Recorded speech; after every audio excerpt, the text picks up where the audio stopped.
जय हिंद साथियों, कैसे हैं आप सभी। मैं नेहा स्वागत करती हूं आप सभी का आपके अपने परिवार लक्ष्यवर्धी में। उम्मीद है आप सभी स्वस्थ होंगे और बहुत ही अच्छे से अपने एग्जाम्स की तैयारी कर रहे होंगे। साथियों, आज हमारा हिंदी का प्रैक्टिस सेट नंबर 82 है। आप किसी भी एग्ज़ाम की तैयारी कर रहे हैं जिसमें आपके हिंदी से क्वेश्चंस पूछे जाते हैं, आप सभी एग्ज़ाम्स के लिए इस क्लास को ले सकते हैं। इस क्लास में हम लोग वही क्वेश्चंस डिस्कस करते हैं जो क्वेश्चंस पिछले वर्ष किसी न किसी परीक्षा में आए हुए हैं या फिर आगे आने वाली परीक्षा में आने की संभावना है। तो साथियों, चलिए शुरू करते हैं आज का अपना प्रैक्टिस सेट। आज की क्लास का आपका पहला क्वेश्चन है, शुद्ध वाक्य का चयन कीजिए।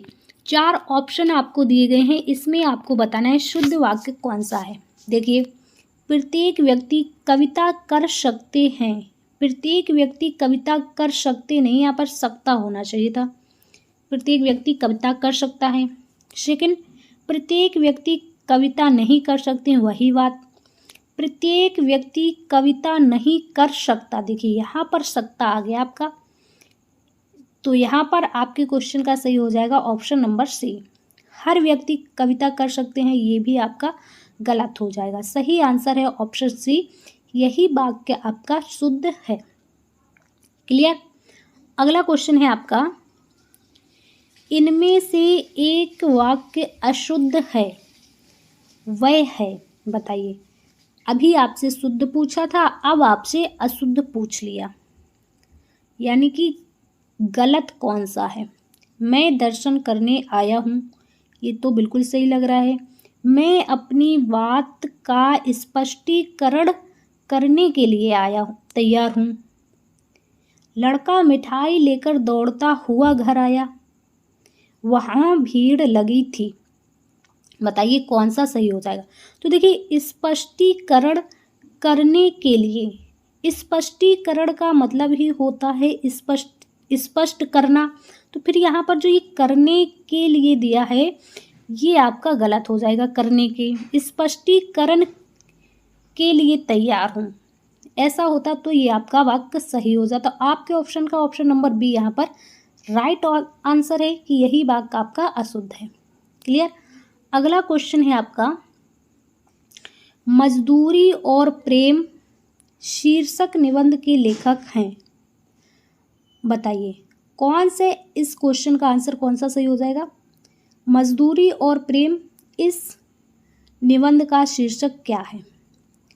इस शीर्षक निबंध के लेखक कौन है ये आपको बताना है, बताइए।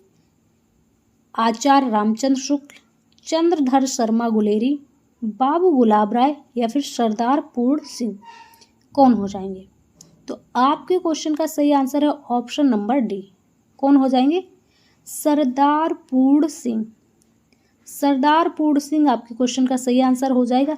यही जो हैं ये इस शीर्षक निबंध के लेखक हैं, मजदूरी और प्रेम के। क्लियर। अगला क्वेश्चन है आपका, अज्ञेय का पूरा नाम। आपको बताना है अज्ञेय का पूरा नाम। सभी को पता है, रामकृष्ण दास है, कन्हैया लाल हैं, हरिशंकर हैं या फिर सच्चिदानंद हीरानंद वात्स्यायन अज्ञेय। तो ऑप्शन नंबर डी आपके क्वेश्चन का सही आंसर हो जाएगा।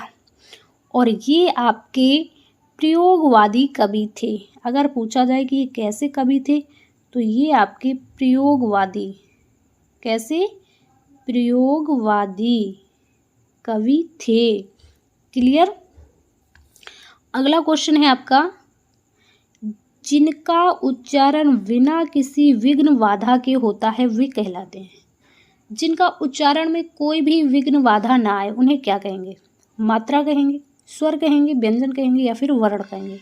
तो भाई जो आपके स्वर होते हैं ना, स्वर, इनका जो उच्चारण है बिना किसी विघ्न बाधा के आता है।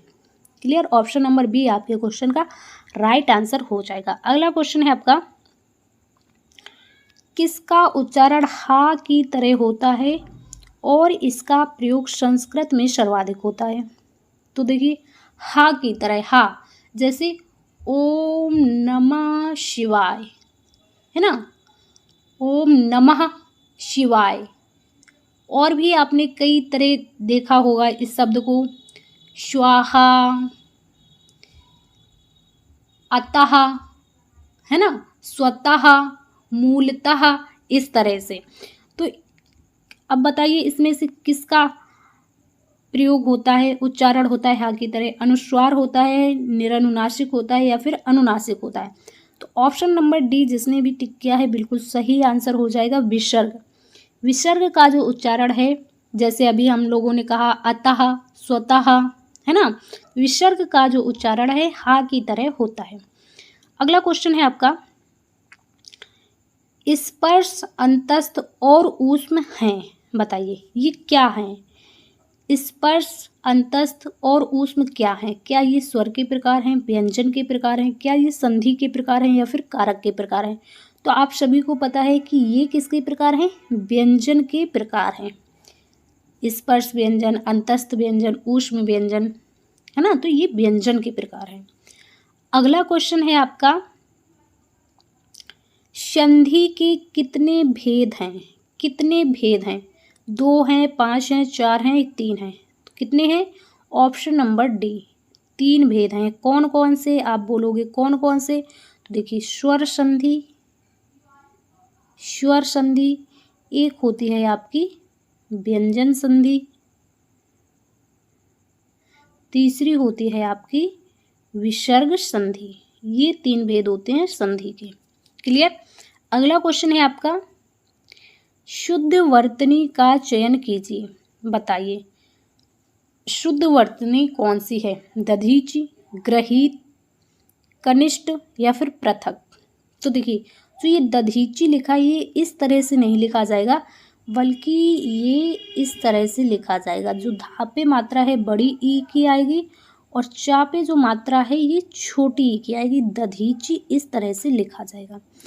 ग्रहित कैसे लिखा जाएगा? ये भी आपका अशुद्ध है। ग्राहित ये इस तरह से लिखा जाएगा, गा में ये वाली रा आएगी।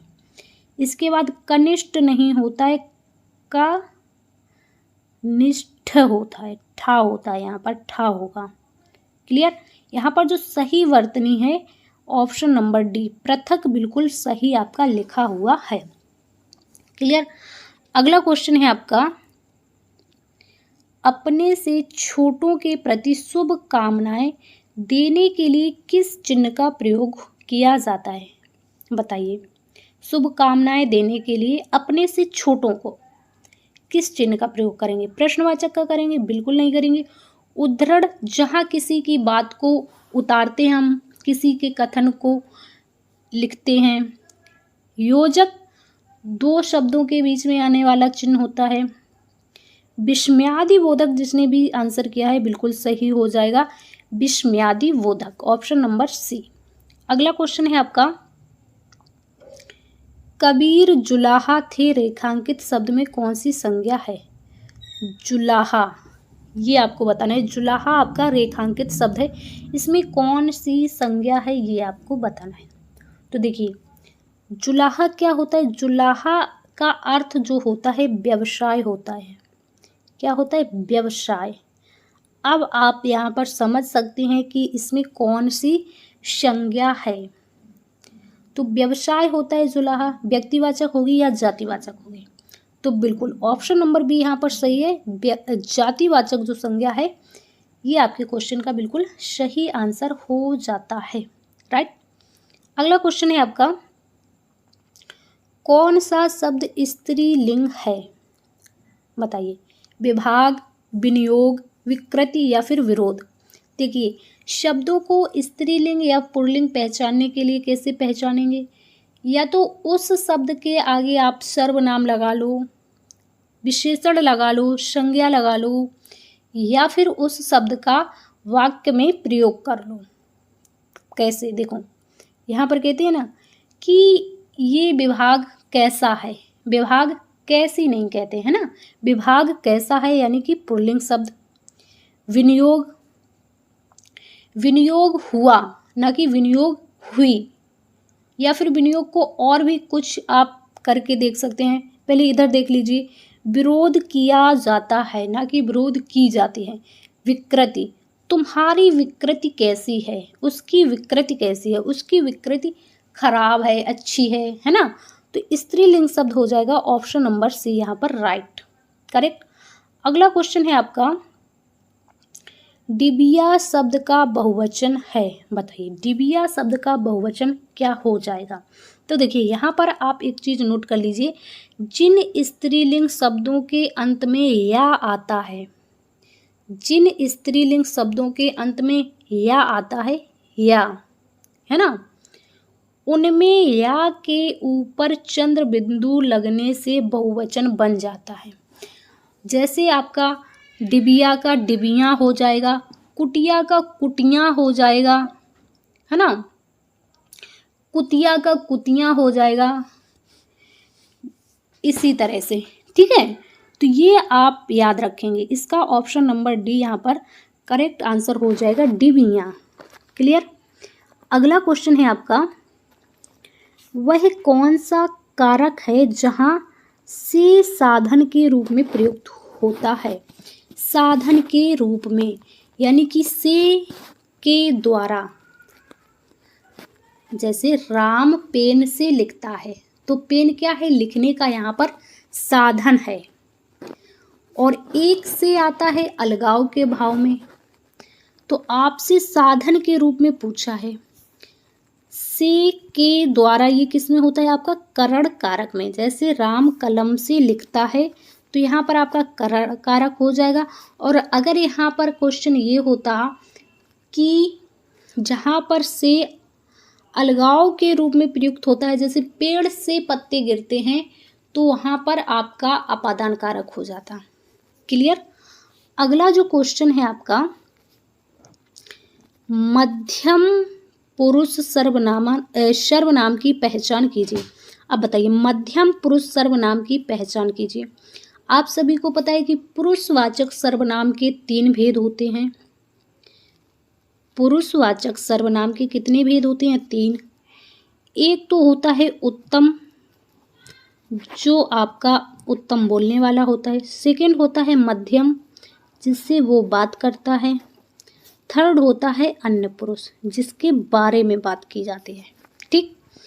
तो आपसे मध्यम पुरुष की पहचान बतानी है, सर्वनाम कौन सा हो जाएगा। देखिए हम, तो ये तो आपका उत्तम में आ जाएगा, यह होगा नहीं, वह जिसके बारे में बात कर रहे हैं, यह, ये किताब मेरी है, तो ये भी आपका किस में हो जाएगा, अन्य में हो जाएगा। आप, हम और आप क्या कर रहे हैं, बात को सुन रहे हैं, तो आप यहाँ पर क्या हो जाएगा, मध्यम पुरुष सर्वनाम हो जाएगा।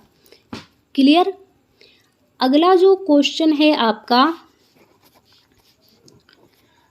तमाशा कौन सा शब्द है, बताइए तमाशा किस भाषा का शब्द है, फारसी, तुर्की, अरबी या फिर अंग्रेजी। तो आप सभी को पता है कि तमाशा भाई अरब देश में बहुत तमाशा होता है। कहाँ, अरब कंट्री में बहुत तमाशा होता है। ऑप्शन नंबर सी बिल्कुल सही आंसर हो जाएगा। अगला क्वेश्चन है आपका, किरकिरा होना मुहावरे का अर्थ है। किरकिरा होना मुहावरे का अर्थ क्या है, ये आपको बताना है। कंकड़ होना, मज़ा आना, विघ्न आना या फिर दुखी होना। देखिए आपने कई बार सुना होगा कि बहुत मज़ा आ रहा था, तुमने जो है मज़ा किरकिरा कर दिया, है ना। तो मज़ा किरकिरा कर दिया यानी कि हम लोग खेल रहे थे और कोई वहाँ पर आके खेल बिगाड़ गया, यानी कि विघ्न आ गई, काम में क्या हो गया, विघ्न आ गया। तो विघ्न आना, किरकिरा होने का अर्थ जो है विघ्न आना। क्लियर। अगला क्वेश्चन है आपका, अनुस्मारक को कहा जाता है, बताइए अनुस्मारक को क्या कहा जाता है। क्या इसे स्मरण पत्र कहेंगे, परिपत्र कहेंगे, व्यावसायिक पत्र कहेंगे या फिर व्यक्तिगत पत्र कहेंगे। तो इस क्वेश्चन का सही जो आंसर है ऑप्शन नंबर ए है, स्मरण पत्र। राइट। अगला क्वेश्चन है आपका और लास्ट क्वेश्चन है आज की क्लास का, जो कर्तव्य से च्युत हो गया है, वाक्यांश के लिए एक शब्द क्या होगा, बताइए। कर्तव्यहीन होगा, कर्तव्य योग होगा, कर्तव्य च्युत होगा या फिर कर्तव्य विमुख होगा। तो देखिए बिल्कुल यहाँ पर आप साफ देख पा रहे होंगे कि कर्तव्य से च्युत हो गया हो उसको क्या कहेंगे, कर्तव्य च्युत कहेंगे। ऑप्शन नंबर बिल्कुल सी आपके क्वेश्चन का सही आंसर हो जाएगा। तो साथियों ये थी हमारी आज की हिंदी प्रैक्टिस सेट की क्लास। आपको ये क्लास कैसी लगी है कमेंट्स में ज़रूर बताइएगा। क्लास पसंद आई हो तो लाइक ज़रूर कीजिएगा। और आज के प्रैक्टिस सेट में आपने कितने क्वेश्चन सही कर पाए हैं कमेंट बॉक्स में ये भी ज़रूर बताइएगा, और कितने क्वेश्चंस गलत किए हैं दोनों चीज़ अवश्य बताइएगा। तो साथियों आज की क्लास को बस इतना ही। हम मिलेंगे आपसे नेक्स्ट क्लास में। जब तक के लिए स्वस्थ रहिए और अच्छे से अपनी तैयारी करते रहिए। जय हिंद साथियों।